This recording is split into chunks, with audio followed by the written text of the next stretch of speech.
Hey, my name is Garrett, and this is my review of Helm Coffee's Ethiopia Layo Teraga, and I am sure I pronounced that correctly.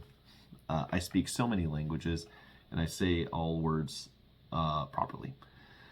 Just so everyone knows how I do these reviews, I do something similar to an SCAA standardized cupping. I'm doing about 8.2 grams of ground coffee. It's at a 40 on the Niche Duo, 150 grams of boiling water, and we're cupping in one of these 15-minute brew time. I did look at the tasting notes before I bought this coffee, but I did not look at them before sitting down to do my review. And I have a bad memory, so I did not remember what they were. I did have a few V60s of this before doing the proper cupping. I'm also tasting this about 3 weeks after roast date, which honestly I think does this coffee favors. We'll get to that in a little bit. Some of the things to note about this coffee is it is a washed process. This bag is about 10 ounces and cost $26, 26 USD. I'd say, in my experience, it's not bad for specialty coffee these days. I did buy it with another coffee from Helm, Colombia, so I could get free shipping. I already drank all of that one before doing a review, and actually I think that colored my review of this Ethiopia. I'd say off the bat, when you first grind this coffee, you get very sweet smells, along with some vegetal smells, which aren't bad, but I related that first smell of the grounds to something acidic and sweet, like a tomato sauce almost. Maybe a little bit of golden raisin in there. I got dried fruit notes. Not necessarily bad, but I'll say my first whiff didn't make me think coffee. And I'm not going for those nostalgic coffee flavors of chocolate and nut and burnt that you might hear some people think makes them think of coffee. The acidic smell was nice. The more savory smells threw me off. When I broke the crust on the cupping, 4 minutes in to the brew time, first of all, there was not a lot of crust here. I think part of that was I am 3 weeks off roast. Also, it is a very light coffee. In my experience, you're not going to get as much of a crust when you're doing a cupping or some sort of immersion brew like a French press when you've got such light roast and you're a little bit farther off roast date. I'm still seeing a lot of CO2 in that V60 bloom.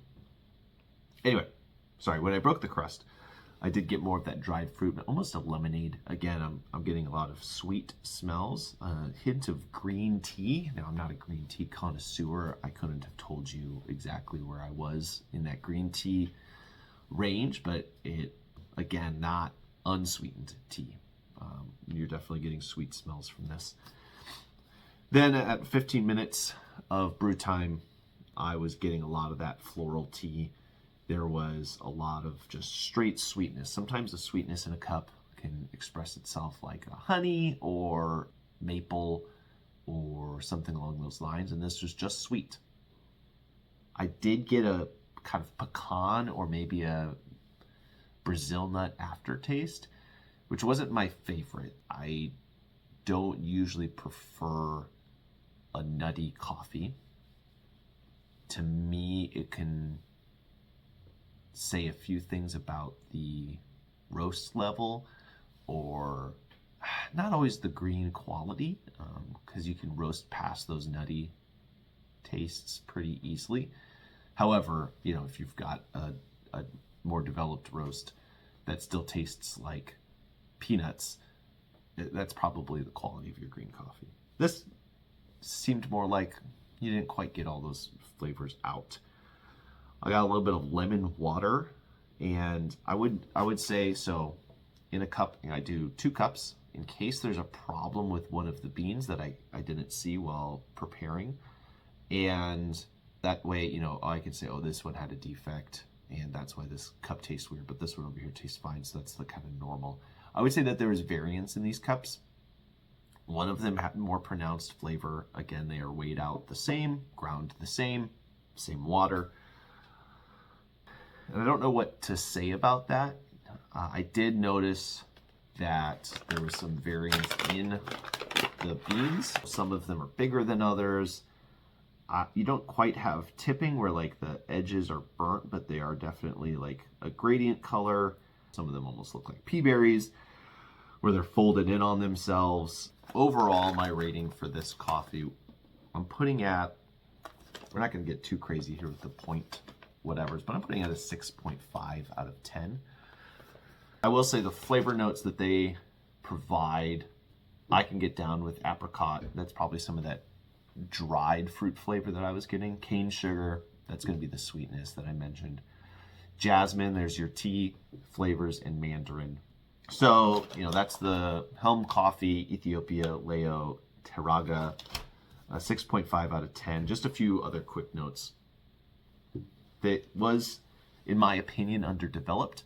They could have standed to roast this a little bit longer.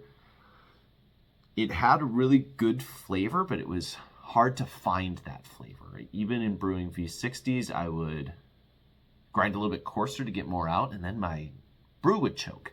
I did make one iced V60 where I did 150 grams boiling water with 100 grams of ice in the cup that I was brewing into. And I did a 30-gram bloom and then poured the rest of the coffee in after 45 seconds. And by the end of that cup of iced coffee, man, it was delicious. It was very good. Maybe that's the way to drink this one. I'll try it again. So again, that's a 6.5 out of 10 for this. My name is Garrett. Thank you all for watching this review of Helm Coffee's Ethiopia.